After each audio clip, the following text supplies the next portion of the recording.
film yang berjudul Kuasa Gelap ini disutradarai oleh Bobby Prasetyo dengan produsernya ada 4, yaitu Robert Roni, Andi Budiman, Pandu Birantoro, dan Arvin Surteja. Jadi genre film ini tuh adalah horor dan tanggal rilisnya itu di 3 Oktober 2024 kemarin. Pemainnya antara lain ada Lukman Sardi, Astrid Tiar, Jerome Kurnia, Lea Cia Rachel, dan Freya JKT48. Nah, jadi film ini mengangkat kisah nyata tentang kejadian eksorsisme ajaran agama Katolik yang pernah terjadi di Indonesia. Dan emang terinspirasi dari kisah nyata seorang pastor eksorsis di salah satu gereja di Semarang. Nah, sekarang kita akan lanjut ke bagian sinopsis dan juga alur dari cerita film Kuasa Gelap ini. Nah, film Kuasa Gelap ini tuh mengangkat kisah perjuangan seorang Romo muda dalam menghadapi keraguan akan iman yang dimilikinya. Nah, pada film ini dijelaskan bagaimana Romo Thomas itu sempat ingin meninggalkan panggilan hidupnya sebagai seorang Romo karena peristiwa tragis yang sempat dialami oleh dirinya dan juga keluarganya. Nah, namun film ini juga berpusat pada suatu peristiwa eksorsisme yang akan dilakukan oleh kedua Romo, yaitu Romo Rendra dan juga Romo Thomas.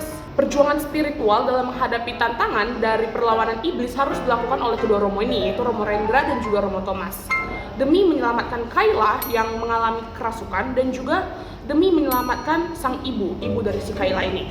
Nah, serta ikut menguak misteri yang sebenarnya disimpan oleh si Maya. Maya ini adalah nama ibu dari si Kayla. Nah, konflik yang semakin kompleks ini pun akan membuat Romo Thomas tidak hanya harus melawan kuasa gelap dari iblis, melainkan bagaimana sih dia harus menghadapi pergulatan dalam batinnya yang terdapat konflik mengenai ketaatan imannya dalam menjadi seorang Romo. Oke, sekarang kita akan masuk ke bagian ulasan-ulasan film yang akan kami ulas, yaitu baik dari sisi kelebihan dan juga kekurangan dari film ini sendiri. Oke, gimana sih Nasya? Jadi pertama bakal dibahas dari segi penyutradaraannya. Jadi sebelum film ini dibuat, tim produksi itu telah melakukan riset dan konsultasi dengan para pastor untuk mempelajari ritual eksorsisme. Jadi mereka ada risetnya terlebih dahulu. Dan film Kuasa Gelap ini juga banyak menampilkan scene-scene bahasa Latin. Jadi para Romo yang yaitu Lukman Sardi dan Jerome Kurnia yang berperan sebagai Romo, mereka harus belajar bahasa Latin terlebih dahulu sebelum memulai produksi film. Dan itu menjadi tantangan sendiri bagi mereka. Dari film ini juga menunjukkan langkah pelaku industri film horor untuk melakukan diversifikasi karya. Jadi ini merupakan karya yang cukup berbeda dari film-film horor lainnya di Indonesia. Nah, dari sisi sinematografinya, film Kuasa Gelap ini memang terinspirasi dari film-film serupa di Hollywood mengenai eksorsis, yaitu seperti The Conjuring dan The Exorcist. Jadi dari mulai pencahayaannya itu mirip sekali dengan film-film Hollywood tersebut. Nah, untuk dari segi suara, dari film ini sudah cukup baik, terkhusus di penekanan suara pemain yang mendukung pengalaman jumpscare penonton. Jadi sound effect yang menegangkan juga menjadi salah satu faktor keberhasilan film ini menyuguhkan kesan horornya. Nah, sekarang kita akan lanjut ke bagaimana sih ulasan untuk acting yang akan diperankan oleh para aktor dan juga aktris dalam film Kuasa Gelap ini. Nah, film ini tuh sudah memiliki alur yang baik. Namun untuk bagian acting itu terdapat beberapa kekurangan dalam acting yang dibawakan oleh para pemerannya. Nah, salah satunya itu adalah Astrid Tiar yang memerankan Maya dalam film ini. Dia itu tidak terlalu menunjukkan ekspresinya dalam acting dan juga dia kurang menunjukkan emosinya dalam film tersebut.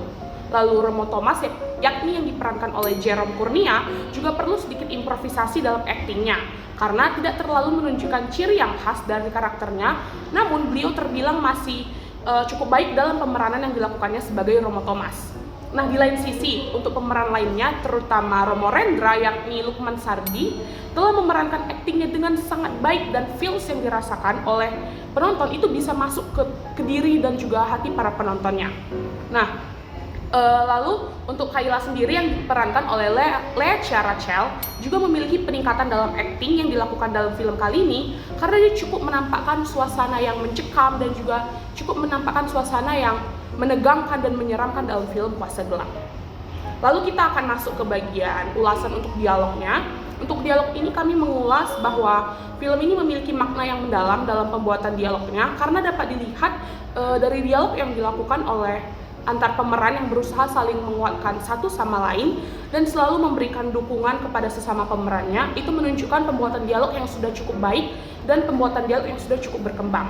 Nah, belum lagi film ini tuh cukup menarik karena terdapat unsur bahasa Latin yang sudah dijelaskan oleh teman saya Nasya, yang dimana bahasa Latin ini yang dimasukkan ke dialog yang diperankan oleh para pemerannya.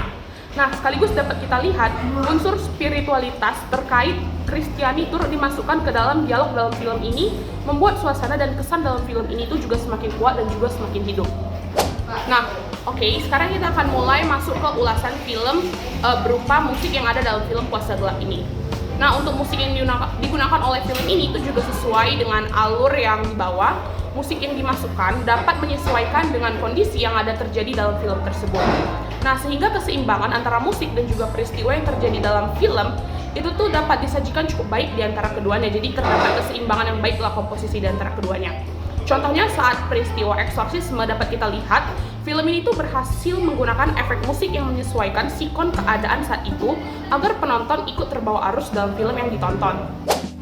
Oke, jadi setelah kita mengulas mulai dari sinematografinya, aktingnya, dialog, musik, suara, dan sutradaraannya, kita akan membuat satu kesimpulan nih. Apa itu, Glory? Nah, pada intinya, film ini tuh sudah meraup prestasi yang cukup baik dalam sejarah film eksorsisme yang pertama di Indonesia. Nah, para pemerannya, akting, sinematografi, suara, musik, dialog, serta mulai dari penyutradaraan itu sudah dilakukan cukup baik, walau pastinya masih tidak luput dari kekurangan. Nah, untuk rating keseluruhan untuk film ini, dari semua unsur yang telah kami bahas sebelumnya, kami memberikan rating 8,5/10. Nah, film ini tuh layak untuk ditonton, apalagi bagi para penggemar film horor bernuansa eksorsisme yang pasti akan mendapat kesan mendalam setelah menonton film ini. Sekian review film Puasa Gelap dari kami, terima kasih.